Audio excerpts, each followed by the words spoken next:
Silicon city ಬೆಂಗಳೂರಿನಲ್ಲಿ ಧಾರಾಕಾರ ಮಳೆಯಾಗಿದೆ.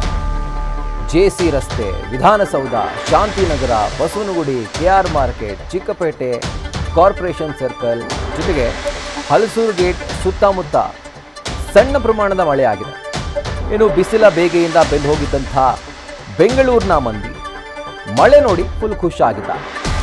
ಸದ್ಯ ಈ ಮಳೆ ಬಿದ್ದಿದ್ದರಿಂದ ದ್ವಿಚಕ್ರ ವಾಹನ ಸವಾರರಿಗೆ ಆ್ಯಸ್ ಯೂಶುವಲ್ ಕಿರಿಕಿರಿ ಉಂಟಾಗಿದೆ. ಭಾನುವಾರ ಹಿನ್ನೆಲೆ ವೀಕೆಂಡ್ ಅಂತ ಹೇಳಿ ಮನೆಯಿಂದ ಹೊರಗಡೆ ಬಂದಿದ್ದರು. ಆದರೆ ಈಗ ಈ ಮಳೆ ಬಂದಿರೋದ್ರಿಂದ ಈ ಮಳೆಯಿಂದಾಗಿ ಅವರು ಟ್ರಾಫಿಕ್ ಕಿರಿಕಿರಿಯನ್ನು ಕೂಡ ಅನುಭವಿಸಬೇಕಾಗಿದೆ. ಇನ್ನು ಬೀದಿ ಬದಿ ವ್ಯಾಪಾರಿಗಳಿಗೂ ಕೂಡ ಮಳೆಯಿಂದ ಒಂದು ಸಣ್ಣ ಪ್ರಮಾಣದ ತೊಂದರೆ ಅಂತೂ ಆಗಿದೆ.